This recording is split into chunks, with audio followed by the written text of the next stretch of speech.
किसान भाइयों, आप सभी का स्वागत है। गन्ने की ट्रेंच विधि से बुआई करने के बाद काफ़ी किसानों को पूरे प्रदेश में फ़ायदा हुआ। 2016-17 से जो किसान इस विधि से जुड़े और आज अगर उनकी स्थिति में देखा जाए तो काफ़ी परिवर्तन आया है। लेकिन इस विधि से हम किस प्रकार से गन्ने की खेती करें जिससे कि सारी बारीकियों को समझते हुए और अच्छी तरीके से ट्रेंच विधि से गन्ने की खेती कर पाएँ, जिससे हमें उत्पादन में जहाँ एक ओर बढ़ोतरी मिले, वहीं दूसरी ओर जो उसकी लागत है उसमें हम कमी ला पाएँ, जिससे हमारा जो फ़ायदा है वह बढ़ सके। किसान भाइयों, ट्रेंच विधि में हम बार बार आपको बताते हैं गहरी जुताई करें 25 से 30 सेंटीमीटर। इसके लिए दो यंत्र हैं, चिजलर है और एमबी प्लाऊ है, जिससे आप गहरी जुताई कर सकते हैं। गहरी जुताई ट्रेंच में इसलिए करनी होती है क्योंकि ट्रेंच में जो बुआई वह भी गहरी होती है। जब हम गहरी बुआई करते हैं तो दीमक, वाइट ग्रब, जो इस तरीके के कीट हैं वह नष्ट हो जाते हैं। साथ ही में जो ऊपर की मृदा में हमारे मित्र जीवाणु हैं वह नीचे तक चले जाते हैं, जिससे हमारी नीचे तक मृदा उपजाऊ बन जाती है और जड़ों का विकास अच्छा होता है। वाटर होल्डिंग कैपेसिटी यानी पानी को धारण करने की जो क्षमता है वह ज़मीन के अंदर बढ़ जाती है अगर हम गहरी जुताई करते हैं। कैपिलरी एक्शन से नीचे से सब सॉइल मॉइस्चर यानी ज़मीन के अंदर से खुली हुई नमी मिलती है, जिससे जड़ें खूब विकसित होती हैं और इससे गन्ना हमारा गिरता भी नहीं है और जड़ों की संख्या बढ़ जाती है, जड़ें स्वस्थ होती हैं। एक ये बहुत ध्यान देने की इसमें बात है। अब बात आती है, अगर आप गहरी जुताई आप नहीं करते हैं तो नीचे हार्ड पैन बन जाती है, जिससे जड़ें नीचे की ओर नहीं जा पाती हैं। मिट्टी को पोलराइज करने के लिए, भुरभुरी करने के लिए इस प्रकार के जो लाइन कल्टीवेटर आते हैं, इनसे आप ट्रेंच बनाने के बाद भी फिर से जुताई का काम कर सकते हैं और इसके बाद गन्ने के टुकड़े इसमें डाल सकते हैं। किसान भाइयों, जब भी ट्रेंच आप बनाएं, हमने जैसा कि बताया गहरी जुताई करके खेत की तब ट्रेंच बनाएं और ट्रेंच में गोबर की खाद ट्रेंच में बोते समय बिल्कुल न डालें, बल्कि जो खेत की आखिरी जुताई आप करें उस समय गोबर की सड़ी हुई खाद को 15 दिन पहले या 7 दिन पहले, कम से कम 7 दिन पहले गोबर की खाद पूरे खेत में डाल दें। क्योंकि गोबर की खाद ऐसे ही होती है जिसमें लगभग सभी प्रकार के पोषक तत्व पाए जाते हैं। नाइट्रोजन, फास्फोरस, पोटास जो मेजर तत्व हैं, इनके अलावा भी उसमें copper, manganese, zinc, molybdenum, boron ऐसे तत्व पाए जाते हैं जो किसी भी पौधे की बढ़वार के लिए आवश्यक होते हैं। साथ ही में उसमें मित्र जीवाणुओं के पनपने की क्षमता रहती है, इसलिए गोबर की खाद का ज़रूर प्रयोग करें।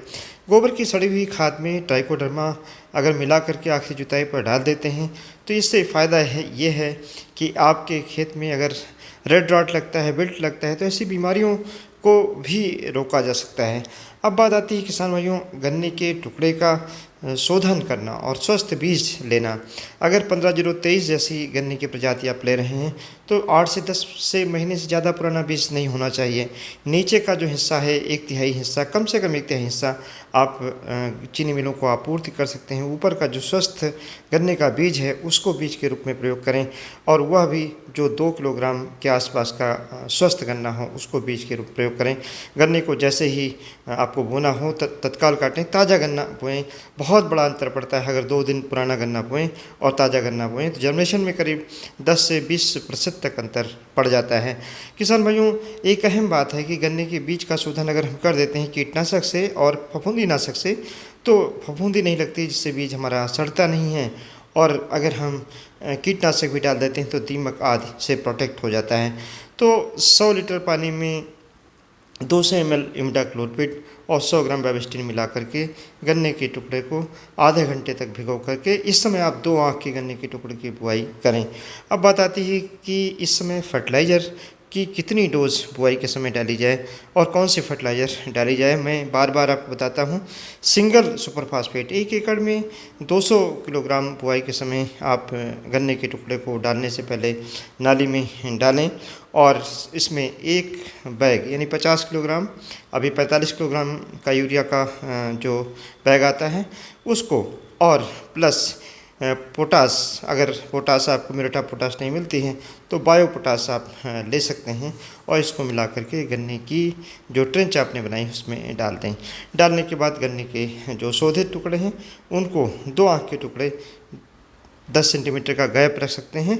पूरी सीधी जो लाइन आपने ट्रेंच की बनाई है उसमें डाल दें।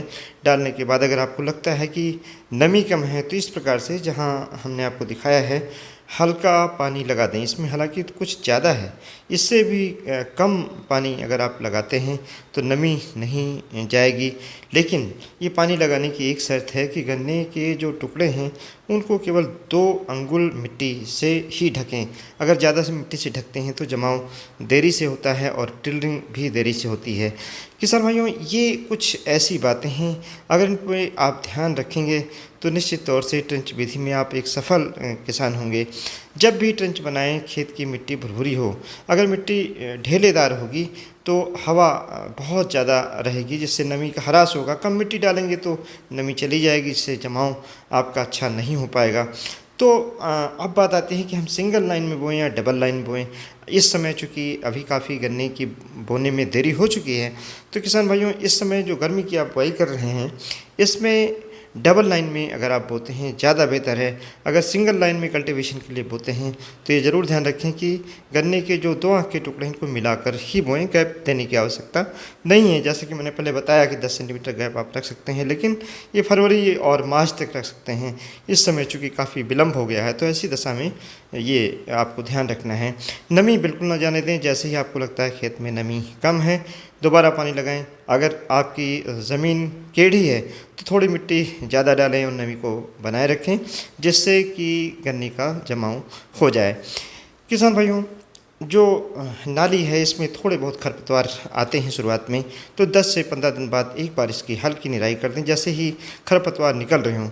और जो बीच का स्थान है इसमें छोटे ट्रैक्टर से या पावर टिलर से आप जुताई कर सकते हैं, जिससे आपकी जो खेती की लागत है वह घट जाएगी।